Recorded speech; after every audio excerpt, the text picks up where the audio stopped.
Okay, perfect. Okay, we're actually recording now. So hold on one second. I'm just going to go from the beginning.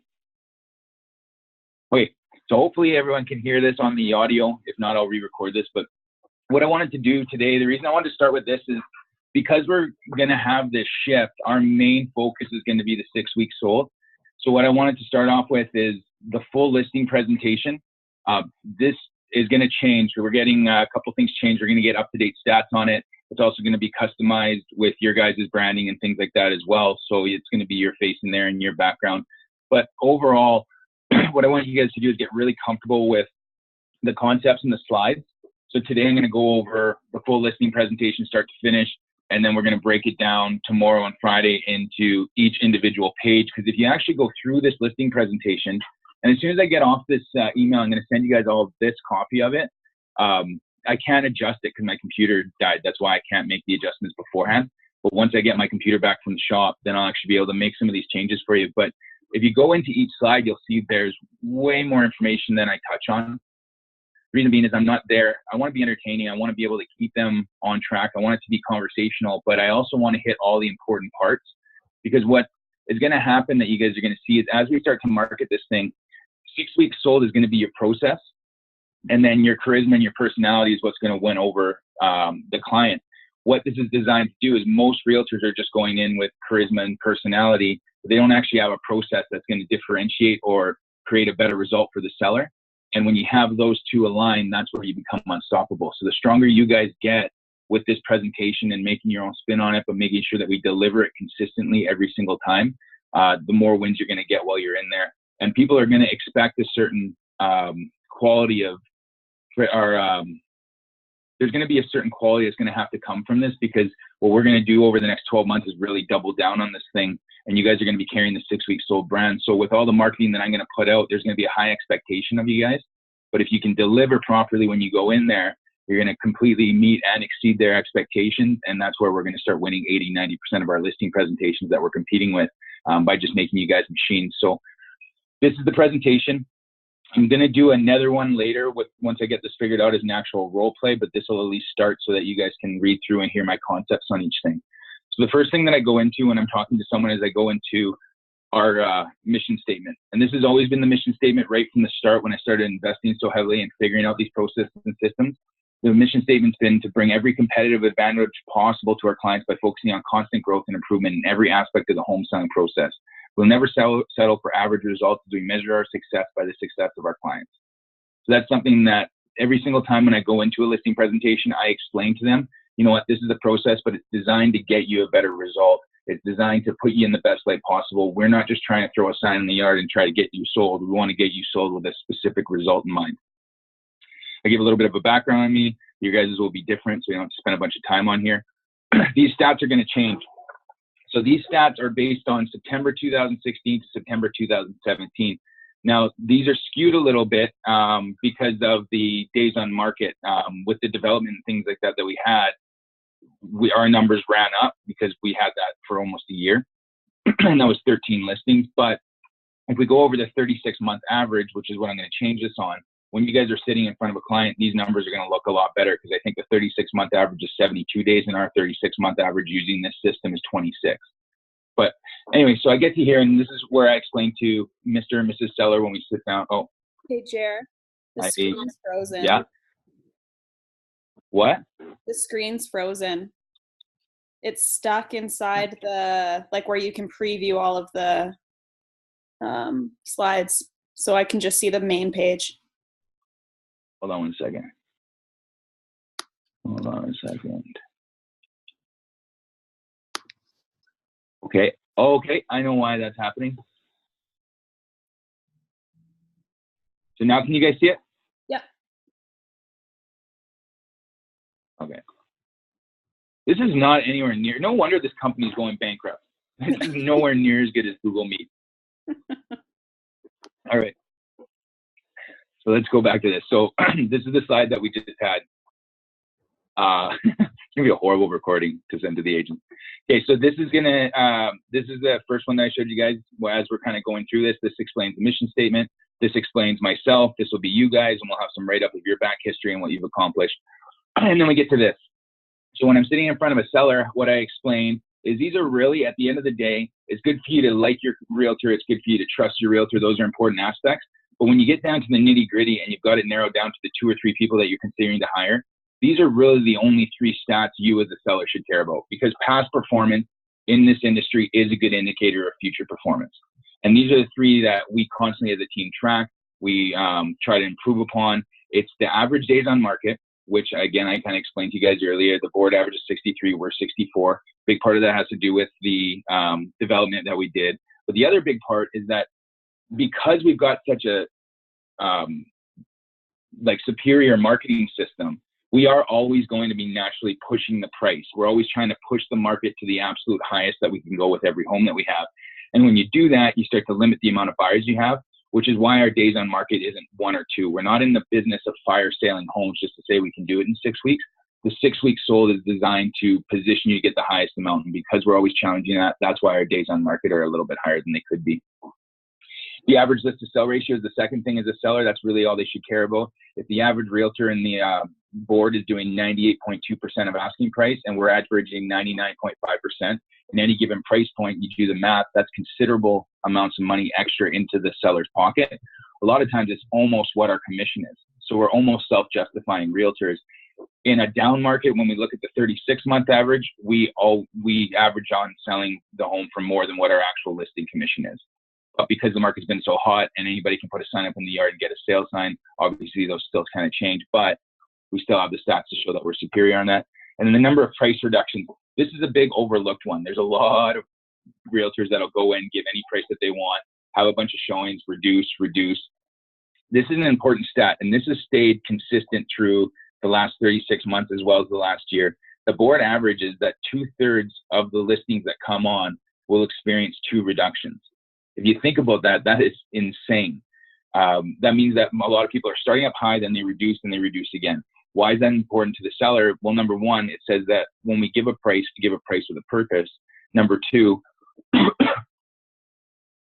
when we get an offer, when we come in at a specific price and we get an offer off of that price, we can strengthen our negotiating position considerably compared to someone who's experienced 2 reductions. It doesn't matter where you sit. Any buyer that's seen that kind of reduction style is going to assume that the seller is desperate, and you're going to naturally start with a lower offer, which means you're going to have more work to do in negotiation. So those are the 3 numbers. I usually don't go into it that in depth, but obviously with all this stuff, you guys are going to find your style. I just want to explain what I hit on with the sellers. Okay. The next thing that is really important is to talk about the 3 home selling truths. And out of the entire presentation, these are the things that if a seller truly understands this, there really should be no competition for you guys out there with who you're listing against. The first thing is price elasticity. And we don't normally think about this. We think, okay, we're going to get 3 realtors in. The 3 realtors are going to give us a price. We might even get an appraisal, and we're going to come up with a number, and that's what our home is worth. And subconsciously, they're thinking, I want to hire a realtor because I don't want to deal with all the legal problems, all the hassle. But they've never really thought about the fact, can listing with a realtor actually sell their home for more money than selling for sell by owner? So price elasticity is something that I always try to explain to the sellers. It's extremely important that they understand that who you hire, how you market, how you negotiate, the amount of exposure you get, the type of demographic of buyer that you bring in is all going to result in a different price point. That's why appraisals, if you actually look at an appraisal, they may give you a number, but if you take a look underneath, there's a huge disclaimer underneath all of them that says that because the market fluctuates so much based on all those motives that we talked about, this is just an average price based on basically replacement value, but it is in no way a guarantee of market value. If you look at developments, and this is good for your guys' own your information if you ever want to, go to any development that sold within the past 10 to 15 years, take a look at the homes that were on there, and then see if you can find them in the last 12 months and look at the range difference. They're the same homes, the same square footage on the same area, yet you will find 1 or 2 of these homes that have sold in the same market, but had about a $20,000 or $30,000 difference in the price. And 10 or 15 years is not old enough to say, okay, maybe it is a little bit dated and some have had upgrades and some haven't. But the big difference is somebody found the right buyer and somebody found the investor that was looking for the deal. Somebody had the home that showed nicely and somebody had it smelling like pets or smelling like smoke. And those types of factors all come in. Somebody didn't know how to market the home. There's all these different factors that go in. So again, I don't care how you guys get this across, but make sure before you go any further, they understand that the price of their home is elastic depending on how they handle the sale of it. And it will depend on that range of basically how close we follow this system. It's a two-for. Number one, you want to explain that to them. Number two, you want to get them on board because, to be honest, this system is work for the seller. But if they get behind it and realize that it's going to cause less days on market and it's going to put more money in their pocket, they'll take the short-term pain for the long-term gain. This is the second one. Depending on who's across from you, I obviously pick and choose who I actually go to in depth on this. But it's something to pay attention to, the time value of money. When you're looking at a $400,000 sale or a $500,000 sale, an extra $10,000 might not seem like a lot until we actually take a look and say, okay, that's $10,000 extra that we can get by doing this properly. But that's also $10,000 after tax, because a lot of these people, if they're not paying capital gains, they don't have to pay any tax on these things. And then we say, okay, well, if we took it a step further, if we go through this and I can convince you to go through this process with me and do the work and put in the time and get that extra money, $10,000 to you may not seem like a huge amount, but what if we just took that $10,000 and just invested it? Because we wouldn't have even had it anyway if we didn't go through that. What's that going to look like over the next 30 years at an average rate of return of 8%, which is the 40-year average? And this just kind of gives you an idea. We get an extra 10 grand. That's 110 grand for you in retirement. 25 to 275, 50 to 551. So realistically, getting that extra 50 grand seems like a lot of work, but if we're just going to invest it and put it away for 30 years, I think it makes a lot of sense to do this for you guys. And then the step is of the home selling truth is the plan for success. So there's basically 5 steps in any successful system, and then we have a process that attacks these 5 steps. So the first thing is the seller education on market conditions. You as the seller need to be educated. I'm not here to convince you or tell you of anything. I'm here to educate you on the market so you can make an informed decision on how we go forward. It's me and you versus the market in this transaction. Number 2, prepare the home to attract high offers. This is huge. A lot of people look at it like, oh, it's just a home. Everyone else is going on the market. People have to live in it. Yeah, that's true. But if you really flip it, it's been a home for a long time, but now we are a product, and we're a product that's going into a heavily competitive market. And if we can do some things up front that's going to make your home show better and attract higher offers, it's going to take a little bit of time and effort on your part, but it's going to result in a better or become a better result down the line. So this is a big part. And the other thing that's kind of nice is that a home that's designed to attract high offers isn't that comfortable to live in. So the more we can limit the days on market, especially if they've got kids or things like that, or elderly, the better it's going to be for them anyway. And if I need to, I'll touch on that so that they understand that this is an important process to saving them a lot of stress. Number 3 is price to market. We'll go over that quite a bit in depth a little bit later, but obviously pricing to market is key. You can do everything right in a marketing system, but if you don't price this thing to market, if you price it too high, you basically, and we'll talk about this a little bit later, are really shooting yourself in the foot for the long term of the home. Number 4 is getting maximum exposure to qualified buyers. That's where we handle the marketing. And number 5 is negotiate from a position of strength. And regardless of who you hire, if you can follow those 5 steps and shore up your position in each 5, you're going to get a better result. That's just the fact of the matter. This isn't a guessing game. This isn't something that we just pray is going to actually create a better result. We're going to control this process. All right. I'm just going to actually for a second here give you guys a chance. Do you guys have any questions? Since this is going to be a little bit different video, we might as well just ask any questions that you guys have about those 3 slides. I don't want to unmute and ask, or should I just continue? Okay, let's continue on. So number 1, like I say, read through these things, because what I want you guys to be able to do is I want you guys to be able to go very deep. Okay, I want you guys to be able to go very deep into these things if you need to, because you will get the odd person that'll question you. I'd say 1 out of maybe 20 really actually question it when you have all the stuff in front of you, but if they do, I want you to go deep. So learn these things, but the 7 steps that you guys are going to follow, and this again comes into key. When you're following a system like this that's produced the results that it has for the last 36 months and is constantly being upgraded, it doesn't matter how many homes you've sold. You could have sold 1 or you could have sold 500. If you're following this process, that seller is getting the same competitive advantage regardless of where you're sitting. So this is your differentiation, is these 7 steps of the process. We follow these, we produce a better result for the seller. And it's going to feel like work sometimes, but I promise you it's worth it in the long run. Your referrals will go up. Everything's going to be better as long as we follow these steps. The first is a market landscape analysis. And for your guys' information, I'm going to actually show you guys how to do this in a later segment so that we break it down very specifically on how we do this. But realistically, when I'm sitting in front of the seller, I say, okay, so what does that mean? A market landscape analysis covers 5 things that we have to look at in order for us to make an educated decision of where your home should sit in the current market. We need to understand your goals and motivations. That's something that we would have already talked about before we came in. We also need to know national market trends. That really kind of helps us to see what's coming down the pipe. Financing terms and interest rates make a big difference, and that's something that we're always kind of watching. We actually talked a little bit about it at the meeting just to kind of see, are we starting to balance, or are we going up, are we going down? Those are all going to make a big difference in how we price and market this home. The neighborhood trends makes a huge difference. Each neighborhood is very unique. Each neighborhood brings in a different type of buyer, and we want to look at how we've been producing in the last 90 days in your actual neighborhood. And then the buyer demographic. Who are we going to target to? How much of a surplus do we have of that type of demographic? And how are we going to target these guys? These are the 5 things that we break down in depth in a market analysis, and we'll go over that after the presentation. Step 2 is the buyer's perception of your home's value. This taps right into that price elasticity that we talked about, because at the end of the day, the perception that the buyer has of your home is what's going to, or is going to be conditional on the type of offer that they bring to you. If they walk in and they see work, or the curb appeals off, or it doesn't hit home off the senses, it doesn't smell nice, it doesn't feel nice, it doesn't show nice, it doesn't feel bright, you're psychologically devaluing that home all the way throughout. What we want to do is make sure that we take full advantage of the buyer's perception.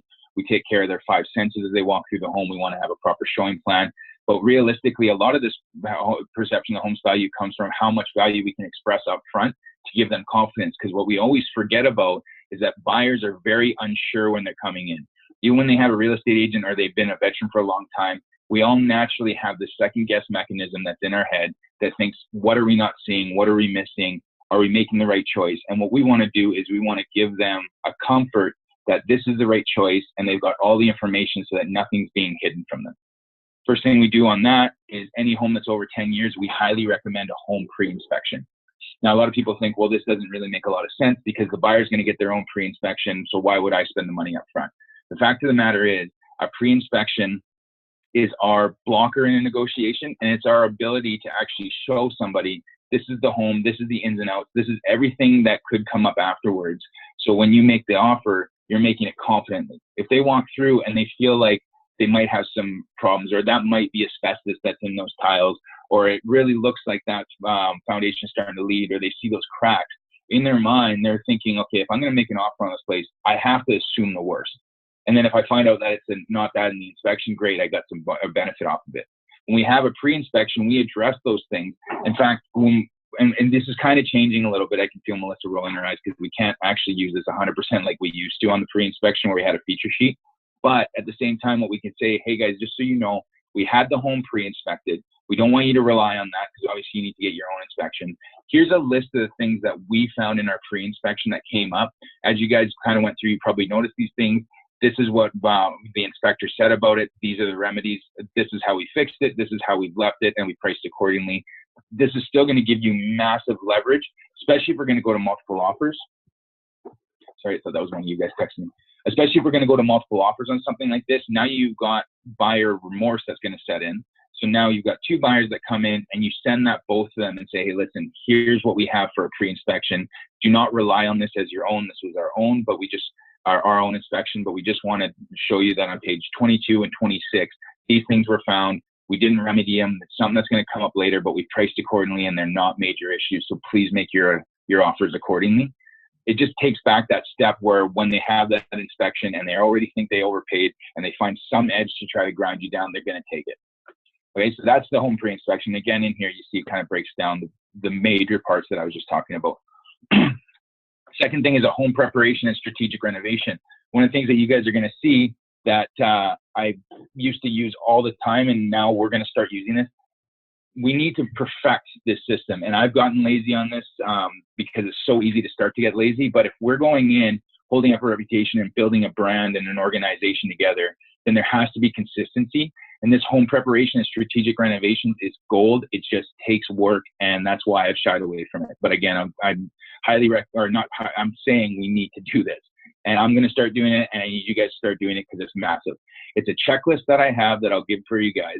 It's a room by room walkthrough with the seller, and what you're doing is, as a team, going through and finding the strategic renovations that you can do to actually get a return on investment. And I've actually got an entire form that breaks down by square footage what your average minimum, moderate, and maximum kitchen renovation is going to cost, what it's going to cost per square footage for paint, for baseboards, for flooring. So if you really want to, someone's like, hey, how am I going to get the best return? You could actually say, okay, in this market, we could do a moderate kitchen. Let's grab the measuring tape, measure this out, and just write out, okay, cabinets are going to cost you roughly about this. Countertops are going to cost you roughly about this. Obviously, we're going to need a quote. This is going to cost about this. I think if we did this investment, this is roughly what your return is going to be. Are you prepared to put that money out? They might say yes, they might say no, but I promise you that if you get to this stage with them, you have just differentiated yourself huge. And this is probably one of the main things that when I was doing it would get referred to me. And I would get calls from people, and I don't get that anymore because I don't do this, and that's why it needs to happen, where they would say, hey, Liz just gave us your name. She said that you have this awesome home preparation thing that you do, and you'll actually walk through and tell us where we can invest money and make some money. Is that true? Yes, it is. We can do the same thing with you guys. Number two caveat on this thing is I don't do this until after they sign the listing paperwork. Otherwise, you will just waste way too much time.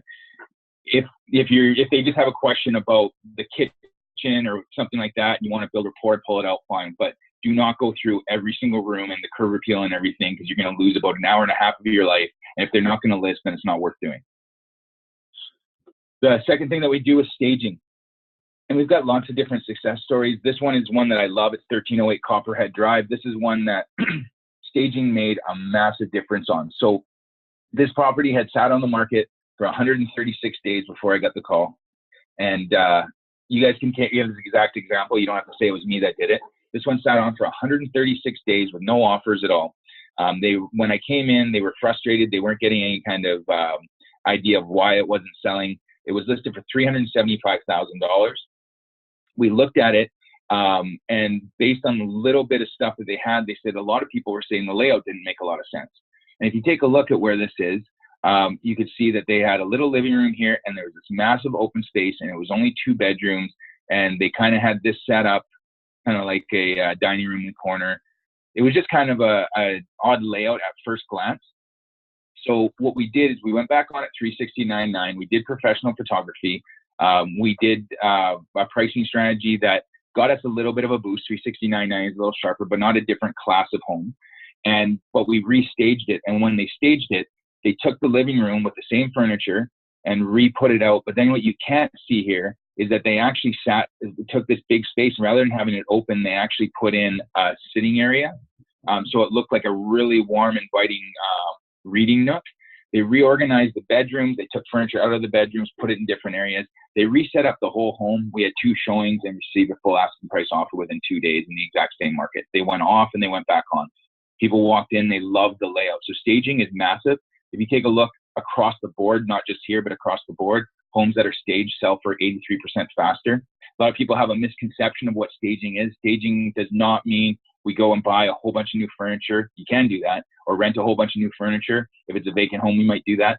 But it's about taking the furniture that you have, adding maybe some accents, but laying it out in a way that the buyer that comes through can actually see them living their life the way they want to. You're almost selling the dream a little bit, like that reading nook. You walk in, you have someone that can actually picture themselves having those nights with their significant other, reading some books and just drinking some wine. That emotionally charges quite a bit, and the stagers that we have just know how to do that, and it makes a huge difference. So staging is a big part of it. Marketing strategy is another huge part of it. The marketing strategy that we have is second to none, in my opinion. Obviously, I'm a little bit biased, but when I'm talking to someone, I say that what we're always trying to do in the marketing is find different advantages, different ways to go about it. The truth of the matter is that Remax.ca, MLS.ca, Realtor.ca, I don't even know if we have an MLS.ca, but Realtor.ca, those are the big ones. And all the other realtors are the biggest part about this thing. In fact, if we take a look here, and this graph is something I always explain to people. when we do this, they're out of the commission rate. I've got a certain marketing budget that I can allot towards marketing. And there's hundreds of ways that we can market the home. But the fact of the matter is, if I'm going to invest $1 for you in marketing dollars, I need to make sure we're getting the return back. And if you take a look at this, hopefully we get the new one. I want to see if there's an updated one. But in 2014, the Canadian Real Estate Association found that 38% of all buyers were introduced to the home first by their real estate agent. 37% was introduced by the internet. 11% from a yard sign, 2% from a newspaper, 1% from a home builder friend, and 2% knew the seller.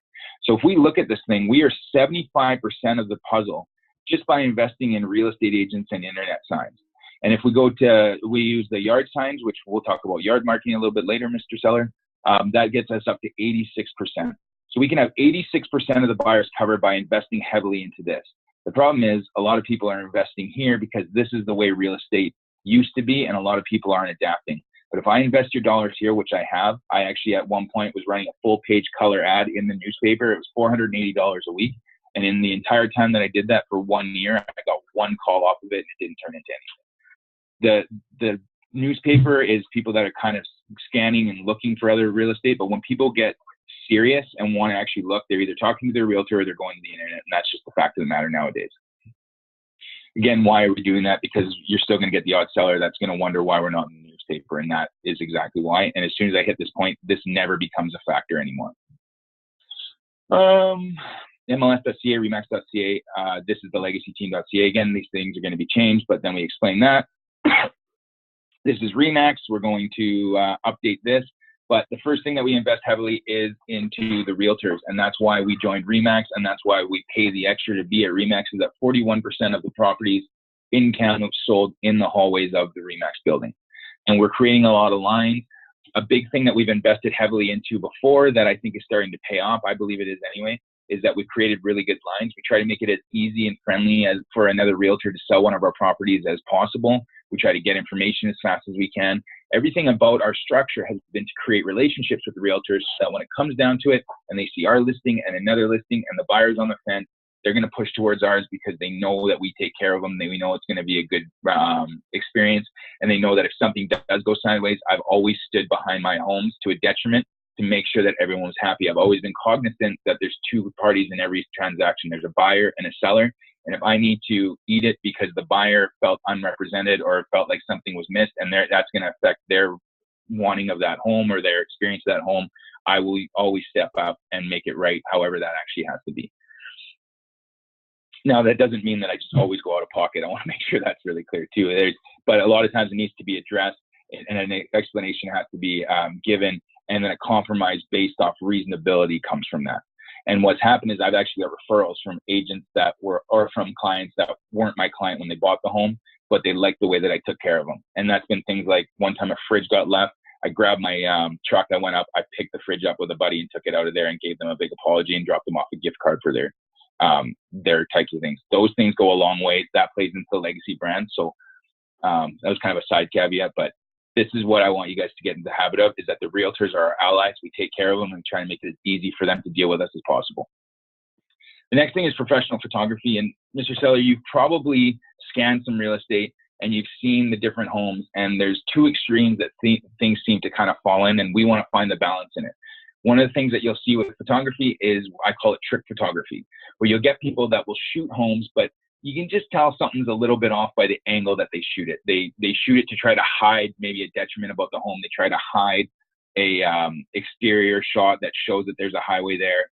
Sometimes they won't even shoot an exterior shot of the home thinking that the buyer's going to come look at it, because if we show the exterior of the home, they're going to be disappointed with the way it looks and they're not going to show up.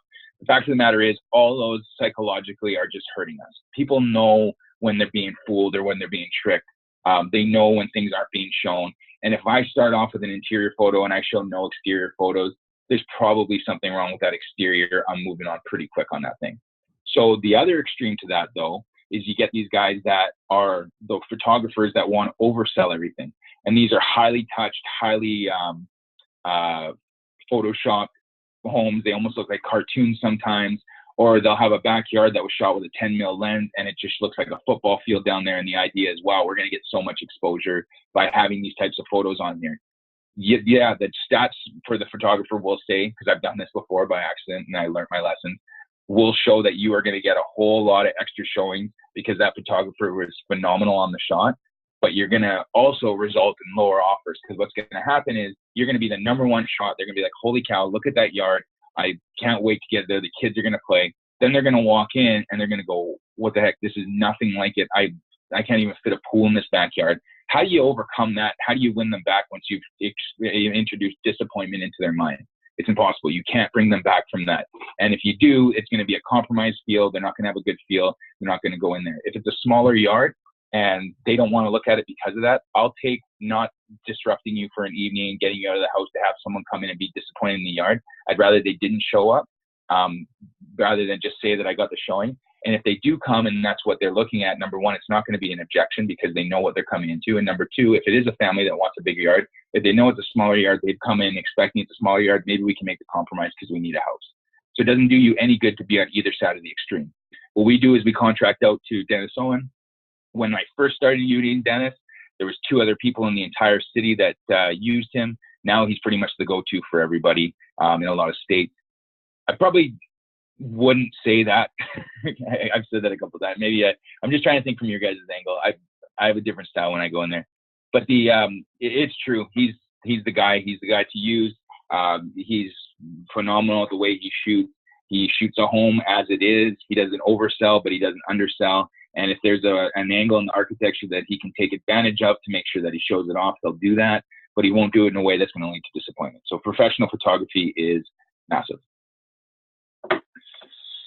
This one's not going to work because my computer's a piece of crap, but we also talk about video, and there's a right way to do video and a wrong way to do video. We don't invest in the wrong ways to do video. We've got 2 types that we specialize in. One is a Matterport virtual tour. Now, the only time that I do a Matterport virtual tour is if I am intentionally targeting an out-of-town buyer. So what that'll do is it'll allow someone to do a 4K look through the home. That's not true. The second reason I will do it is if it's a hard-to-show home. If it's really tough for us to get in showings because of tenants or something like that, then I'll also do a Matterport because it cuts down on the showings and the disruption of the seller, but it allows us to show the inside. But for the most part, what I want to do with a Matterport tour is I want to target an out-of-town buyer with Matterport. This allows them to tour the home 3D, and when this thing's working for you guys, you'll be able to click on this and it'll give a demo to them to show what the Matterport tour does. It shows the layout, it shows the flow of the home. It allows us to create a squeeze page, which actually targets these types of buyers and brings them back into us. These all make sense to do with the Matterport tour, and in certain scenarios, we'll use this. The second one is a micro documentary. Again, when you guys have it, you can click on this. It'll give them a little bit of an example. Micro documentaries are basically our sneak of our way of getting the uniqueness of a property across. Because here's what happens. When you list a property, you're going to take down everything that's personal about the home. You're going to take down the photos. You're going to patch the hole in the wall that was little Jimmy when he was a young guy or a young kid and he ran into it. And you're going to make that look perfect again. You're going to stage the home. It's going to look very cold in a lot of ways. Obviously, we try to bring some warmth, but it's not going to have the story of that home. The other thing is that your home may sit in an area that has things outside of the home that's tough for us to get across without actually addressing this with video. So what video does is allows us to bring back the emotion into the purchase. But what we do that's a lot different is if I'm going to try to build value in your home, I'm a realtor, and at the end of the day, what I say is probably going to come with a grain of salt because my job is to sell your home. I'm going to be biased on your home over the other ones. Who won't be biased and who's always looking for extra exposure and who creates a massive impact to our sellers is when we get reputable business owners from town to come in and speak to the nuances and the uniquenesses of your home based from their perspective. It's called third-party social proof selling. And when you can bring that in, now you're bringing in trust to the client because it's not the realtor that's just telling you how great the location is or how great this pool is. It's such and such from, well, you guys have seen enough of our documentaries to know how we do that. We pick the 1 or 2 uniquenesses of your home and we go out and we target a reputable business owner who specializes in that area or does a lot of business in that area. And we get them to speak to why it's so big so that when you're the outside person that's coming in and you see that, you're getting it from a third party. It just takes it to another level overall. But again, time and place. This isn't something that we do for everyone because the marketing program is more expensive for this. So we don't do this one unless it's going to get you a direct return on investment for yourself. So some of these things you can skip, but when I want to hit home uniquenesses, that's something that I bring up. Ad copy rating system, there's actually something called the success principle. And I don't have a slide of it here, but we'll go over it later. It's a way of designing your ad copywriting. And again, as a team, we're building a brand now where you need to just commit that this is what we do from now on, because we take the time to do this. So the success principle is a way of writing your write-up. And it's a way of hitting the important parts that need to go in, but then also doing it in a way that's going to be very appeasing to a type of demographic. And what it does is success is an acronym. It breaks it down, and you write in the report. You design it that way. You guys are going to do it like that. Then you're going to hand it in, and then we're going to design it off of that. And what you'll see is that we're going to actually use psychology. We're going to use what high-end marketers use in their marketing slogan to start designing our write-ups. Again, it's going to take some work, but it's going to create a better result, and your referrals are going to go up. You guys are going to get known as, if you need to sell a home, these are the only guys to go talk to. Again, girls. Obviously, mostly girls. You got one guy. Home staging and presentation. Again, a showing plan. We've got some of these docs that we're going to give to you guys, but there has to be an actual plan for showing. We've done all this work to get them to the house. How are we going to actually do that? We can explain to them that this is creating a winning first impression. We understand the profile of the target audience. Then we create a show and tell storyboard. Serenade the 5 senses of your buyer. Implement your ready, set, show plan. Reinforce with real estate ready showing instructions. Master consultative home selling skills, and follow up with immediate response showing feedback. And we have all of this set up so that when you guys sign up a listing and it's time for you guys to do your showing plan, you'll be able to walk the seller through how we're going to do that room by room. Negotiation strategy. I'm going to get you guys all signed up. I'm a certified negotiation expert. Some of you are too. Massive impact on my negotiating ability from that course. If you haven't taken it, let's find out when the next one is and send you guys down there, because I want to get you guys in as soon as possible. Sue's coming. Is a really good friend of mine and an absolute master when it comes to these things. And so she's going to teach you guys how to do the negotiation. This just gives an idea of what that actually looks like. So we're averaging 99.5% of asking. Ad board averages 98.2. That's 1.3% on a median price of $357, which is going to be higher.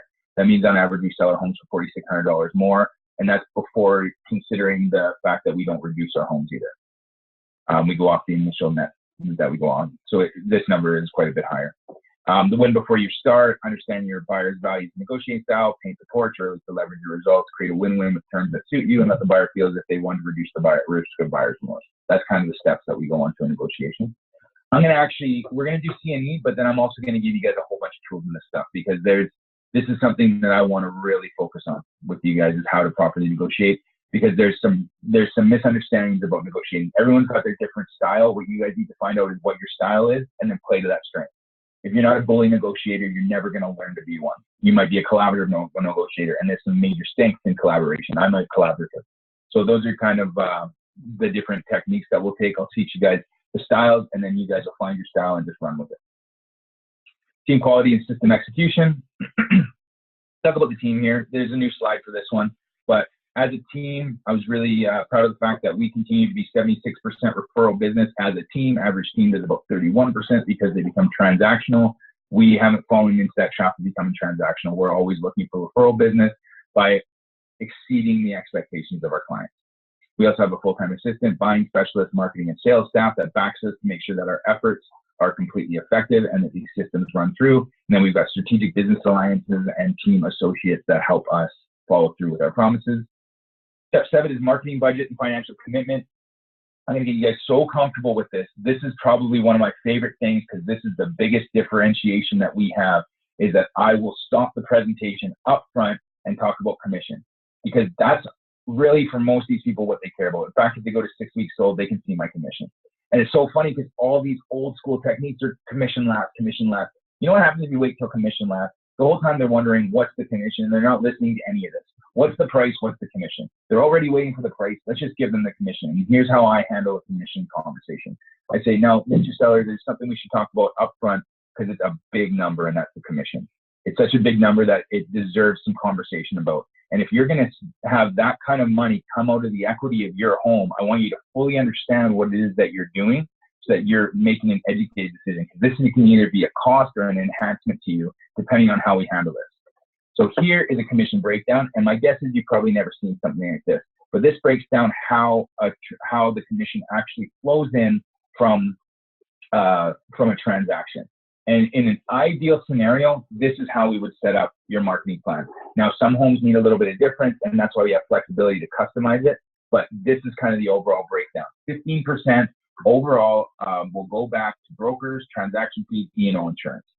25% is going to go to the business team and overhead, the staff, the systems, and the administration to help us run these systems. 10% is going to go to home preparation enhancement. 15% is going to be allotted directly to a marketing budget, and 5% is going to be allotted to a preparation plan. 30% of the listing commission comes back to our side. So in your price point at $500,000, that's about an $18,000 commission. If you factor in GST, you're bordering on $20,000.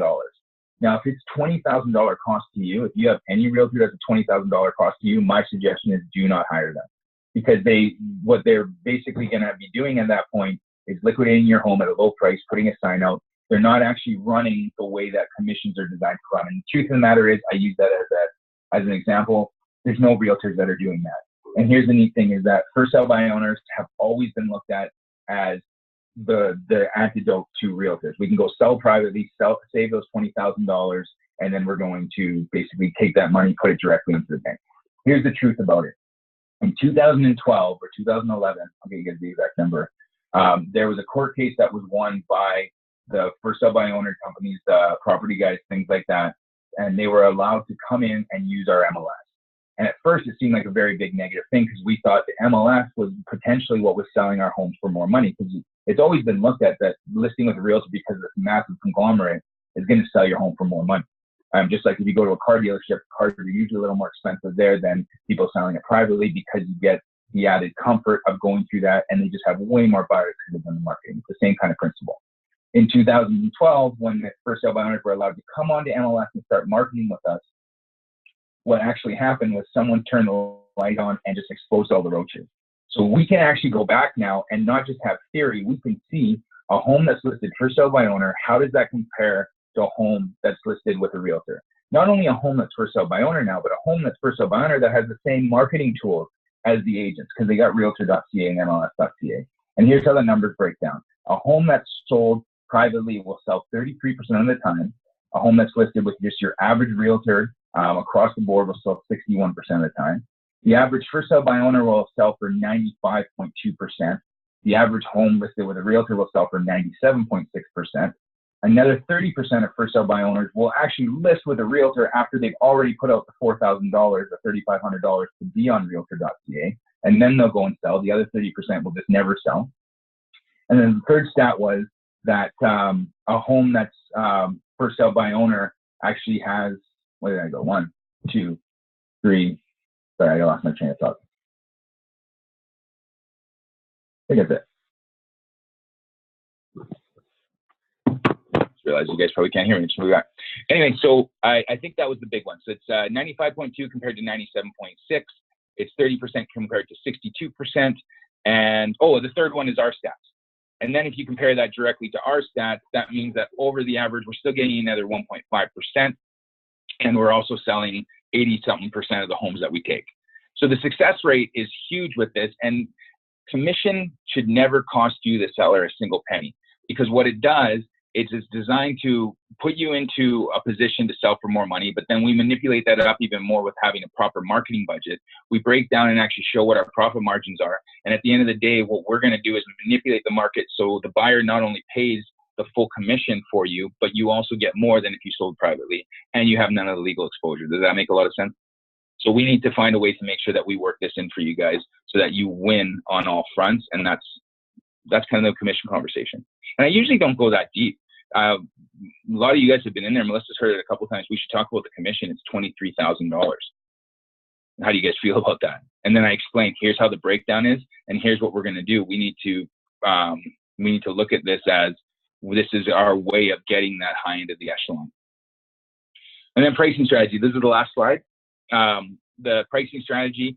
This is to strategically price your home at the high end of the value range while staying competitive with current inventory. When a home is priced properly, the buyer will see immediate value in the home based on the competition.